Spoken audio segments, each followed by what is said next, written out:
Retornamos hoje falando sobre a redução da maioridade penal com a excelente advogada criminalista, doutora Eleonora Rangel Nassif. Bem, a legislação brasileira sobre a maioridade penal entende que o menor deve receber tratamento diferenciado daquele aplicado ao adulto.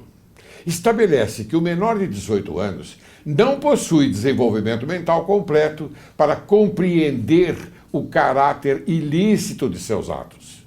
O Brasil adota o sistema biológico, em que é considerada somente a idade do jovem, independentemente de sua capacidade psíquica. Em países como os Estados Unidos e Inglaterra, não existe idade mínima para aplicação de penas. Nesses países, é levado em conta a índole do criminoso, tenha a idade que tiver, e sua consciência a respeito da gravidade do ato que cometeu. Em Portugal e na Argentina, o jovem atinge a maioridade penal aos 16 anos. Na Alemanha, a idade limite é de 14 anos. E na Índia, 7 anos. Doutora Eleonora, qual a legislação que você entende, não é, que é mais adequada ao Brasil? Veja, é muito difícil falar de países que têm uma realidade diferente da realidade brasileira. Nossa, claro. Mas eu posso garantir que eu me sinto muito feliz por viver em um país que acredita no ser humano e que respeita o ser humano. Porque é um país que pune uma criança ou um adolescente ainda verde, que ainda está em formação, sim, formação espiritual, formação mental, formação física, formação emocional. Nós temos que respeitar esse desenvolvimento. Um adolescente não tem que ser maduro. É antinatural um adolescente ser maduro, é momento de imaturidade. A maturidade vem mais pra frente. Sim. Causa até estranheza um adolescente extremamente maduro, é o momento da imaturidade.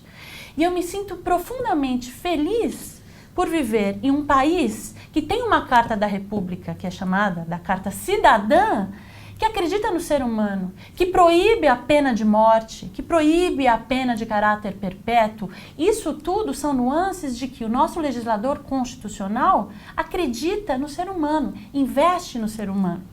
E o ECA, né, respondendo a sua pergunta, é uma legislação muito boa, precisa ser efetivamente implementado. Exemplo, um terço da população dos adolescentes que estão na Fundação Casa, lá estão pelo ato infracional equiparado ao tráfico de entorpecentes. Mais de um terço. Isso está, inclusive, no editorial do boletim do IBCCRIM de maio, agora, desse mês de 2015.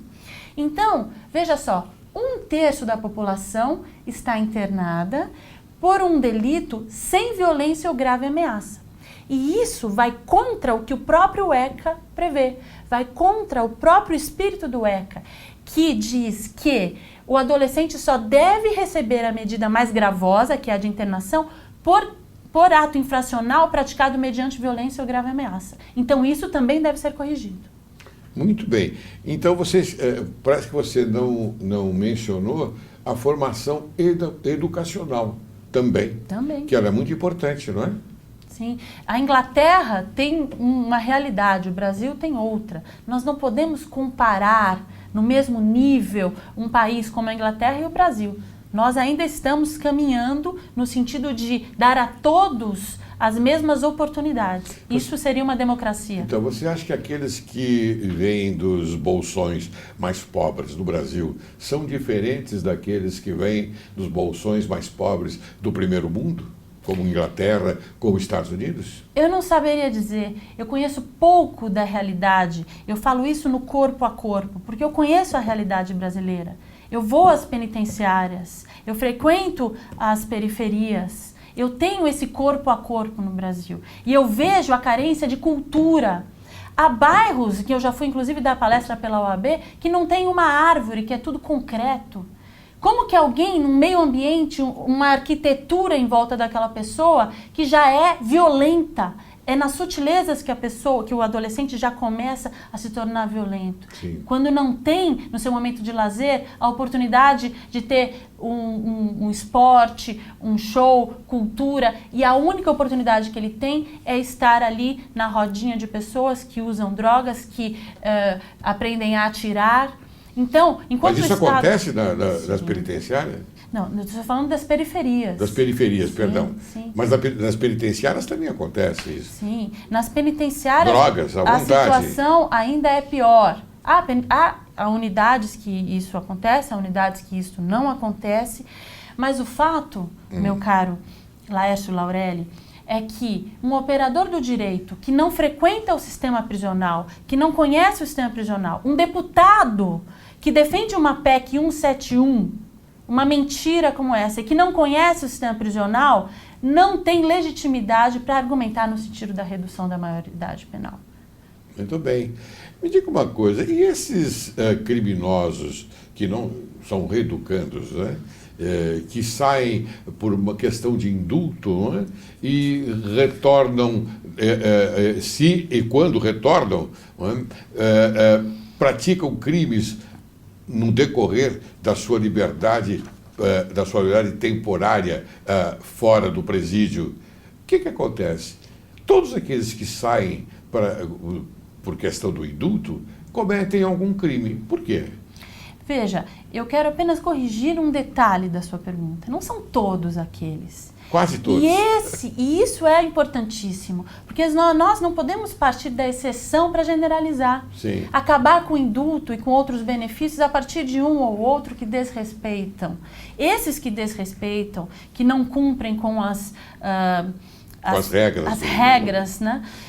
Ele, obviamente, será punido por isso. Mas, a partir do erro de um, nós não podemos prejudicar todos os outros. Isso é muito importante para quem está preso.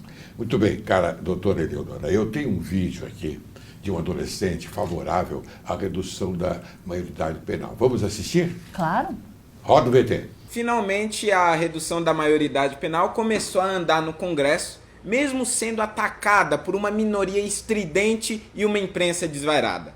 Gritam aos quatro ventos que jovens, negros e pobres serão jogados em jaulas e submetidos a condições desumanas.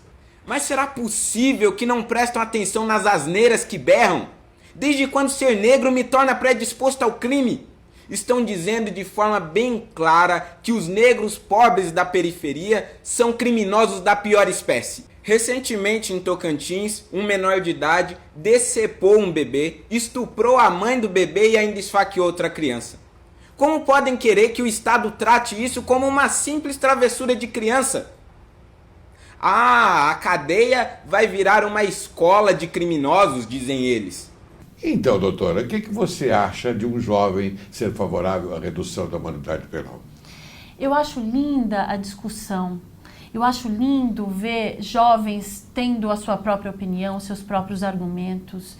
De forma alguma, eu acho que isso deixe de ser saudável. É absolutamente saudável. Sim. Porém, causa estranheza, de fato, um jovem falar a respeito da redução da maioridade penal nesses termos. Porque é público e notório o quanto a periferia e os jovens hipossuficientes em situação de vulnerabilidade não têm acesso a uma série de oportunidades que os jovens que não estão nessas condições têm. Então, quando eu falo da redução da maioridade penal, na realidade, neste ato público que houve na Faculdade do Largo São Francisco, muitos juristas políticos, o ex-senador Eduardo Suplicy, como eu já disse, o presidente do Tribunal de Justiça, Procurador-Geral de Justiça, todos estavam lá. Os trabalhos, inclusive, foram presididos pelo professor Sérgio Salomão Checaira. Todos se manifestaram, Miguel Reale Júnior, José Carlos Dias e etc. Porém, a manifestação que mais me emocionou não foi de um jurista, nem de um senador, nem de nenhuma pessoa que tenha uma trajetória profissional ligada ao direito. Foi da representante das Mães de Maio. O que é essa organização Mães de Maio? e aqui volto para responder a sua questão a respeito do rapaz que se manifestou no vídeo. As Mães de Maio é uma organização de mulheres que perderam seus filhos, na sua maioria filhos homens, negros, periféricos e pobres. Naquele maio de 2006, quando houve os ataques do PCC em São Paulo, inclusive com toque de recolher, e esses rapazes, voltando do trabalho para casa, foram mortos pela polícia militar de forma sumária, assassinados. Naquele momento de tensão, a polícia militar matou cerca de 600 jovens. Então, a minha resposta é o que esta mãe da Mães de Maio falou no ato público. Ela disse o seguinte, e essas mulheres, mães, se organizaram para querer uma resposta do Estado a respeito da morte de seus filhos, que não foi resistência seguida de morte. Elas sabiam que os filhos estavam trabalhando. Mas pela sua condição de jovem, voltando para a casa do trabalho, foram mortos. Ela disse o seguinte para os estudantes que ali estavam, e foi a fala que mais me emocionou e mais me tocou. Ela disse, estudantes aqui da Faculdade de Direito do Largo de São Francisco, vão à periferia. Vocês têm que ir à periferia, saiam dos bancos acadêmicos e vão à periferia. Vejam como estão matando os jovens e os nossos filhos na periferia. Foi isso o que ela disse, e essa é a realidade, e essa é a mensagem para os estudantes. Então, quando eu digo que me causa estranheza uma colocação, embora eu respeite muito desse rapaz, é nesse sentido. Quem vai lá e vê a realidade sabe o quanto esses jovens são assassinados sumariamente pela sua simples condição de serem jovens pobres. E esses jovens, eles não morrem de causas naturais, eles morrem assassinados precocemente. Então, nesse sentido, eu me oponho à fala desse rapaz. Mas você não acha que é um avanço esse jovem vir de público e falar dessa maneira? Não, eu acho um retrocesso. Eu acho um retrocesso no seguinte sentido. É um jovem que provavelmente se informou através da mídia, e a mídia é parcial. A mídia é conservadora. A mídia é reacionária. A mídia mostra muito mais, tem muito mais espaço nos jornais televisivos, nas páginas dos jornais, espaço mostrando os jovens como perigosos do que mostrando a realidade verdadeira daquelas pessoas. Como eles cresceram, como eles se desenvolveram, todas as ausências, todas as lacunas que não foram preenchidas pelo Estado. Nesse sentido, eu acho que esse jovem, ele representa, é muito importante a fala desse jovem, porque representa muita gente que pensa dessa forma. E, digo mais, o adolescente, atualmente, assim como esse jovem, ele tem muita informação. É verdade. Muitas vezes de baixa qualidade, informação que não corresponde à realidade, porque a mídia tem esse poder, o poder de transformar a realidade e levar até a população o conhecimento de um fato que a população desconhece, mas reinterpretadamente, reinterpreta o ocorrido. Então, os jovens, assim como toda a população, tem muita informação, mas tem pouca formação. O que eu quero dizer com isso? O jovem não tem maturidade. O jovem, hoje em dia, nós estamos diante do fenômeno da adolescência prolongada.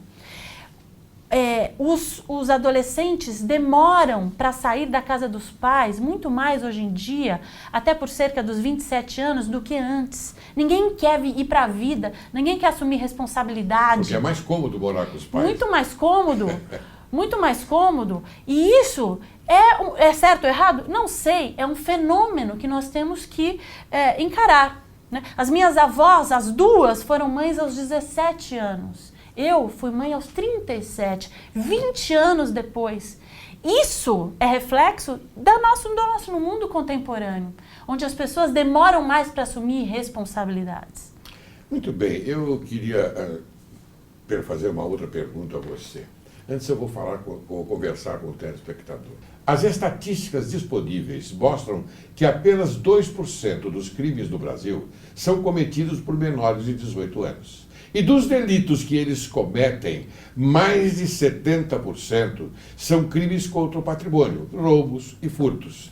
Em São Paulo, números da Secretaria de Segurança Estadual demonstram que os adolescentes são responsáveis por apenas 1% dos homicídios em todo o estado, se eles são os que menos matam.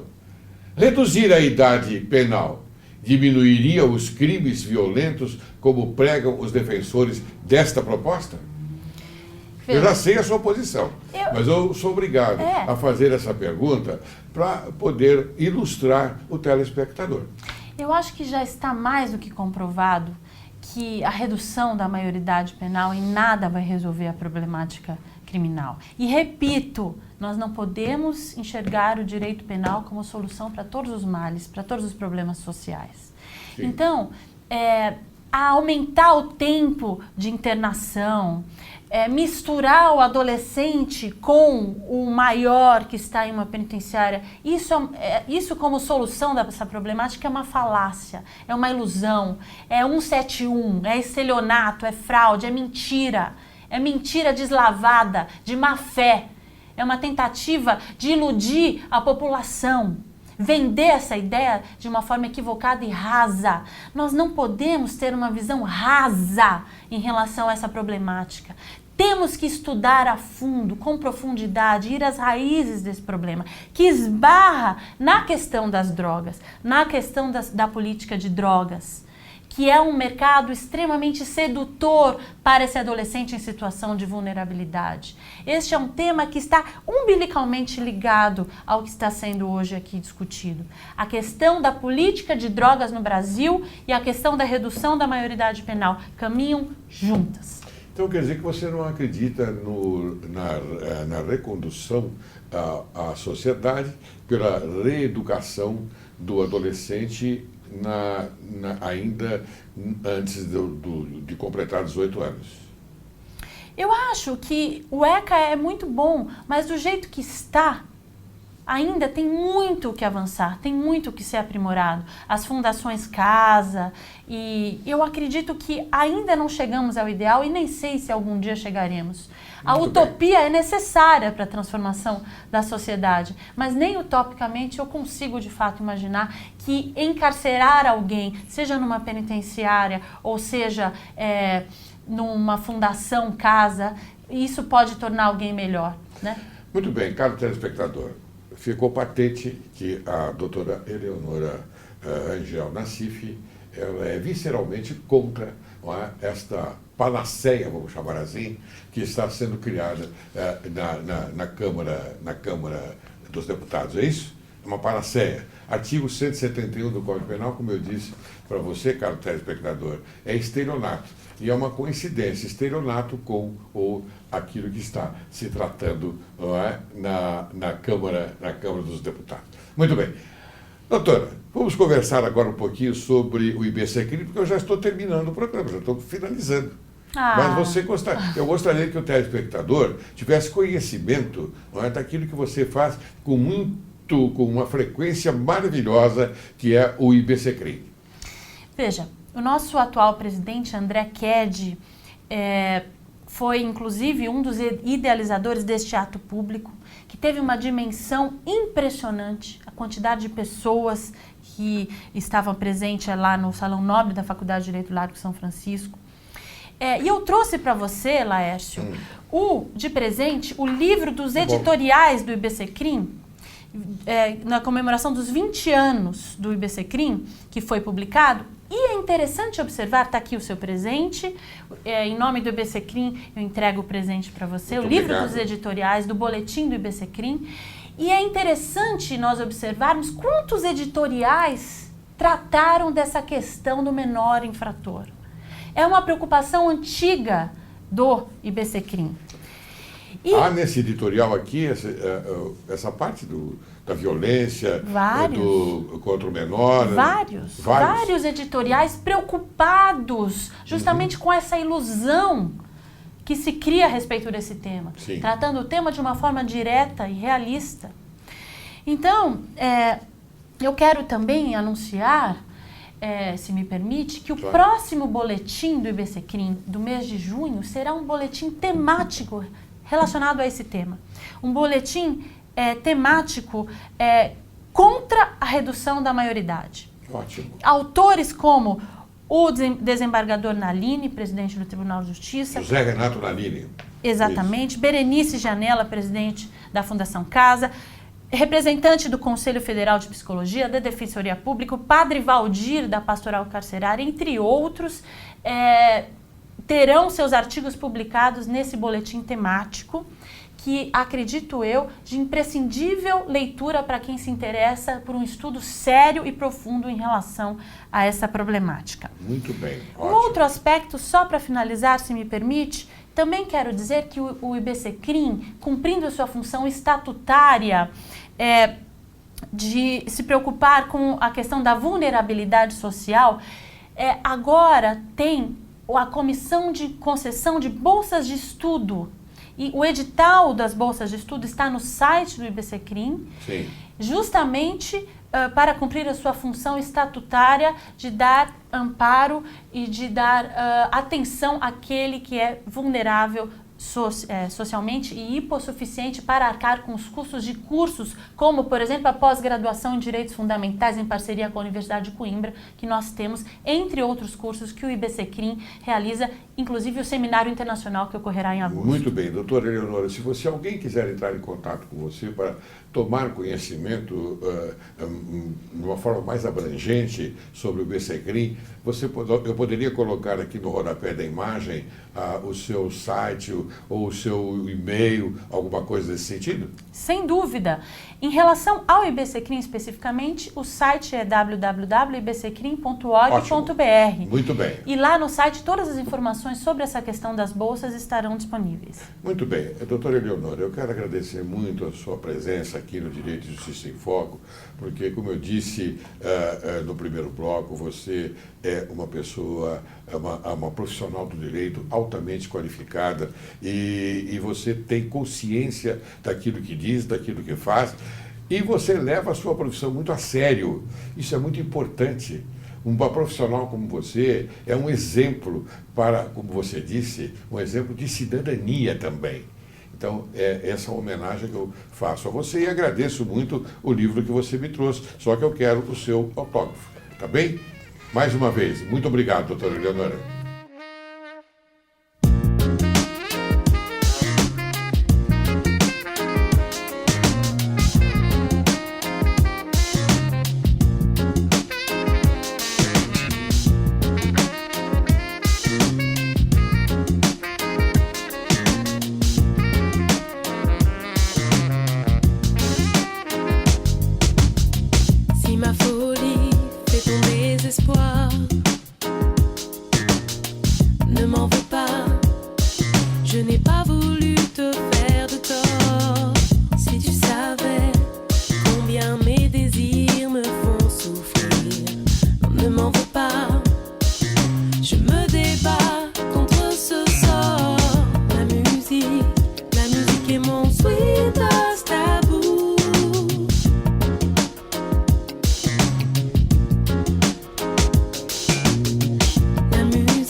Possible.